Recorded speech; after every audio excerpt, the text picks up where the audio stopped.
Hi guys, for today's video, may naisip kong kalokohan na naman. So, hindi sa akin naniniwala ang aking panganay na anak, kaya gagamitin ko ang aking asawa para sumunod siya. So, gugulatin natin yung panganay kong anak gamit ng Metro Prank.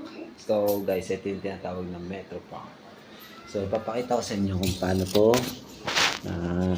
So, ganyan mo lang yun guys. Yan. Ganyan. Ganyan, yan, ganyan, ganyan, ganyan, ganyan.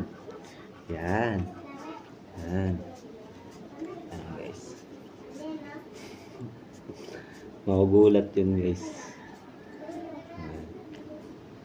So, pag nakaganyan na siya guys, yan, ganyan na, di ba? Bilog na siya. Tapos lalagay mo sa kamay mo. So, pag inabot mo guys, putok. So, magugulat ka. Sorry na. Isang beses lang to na.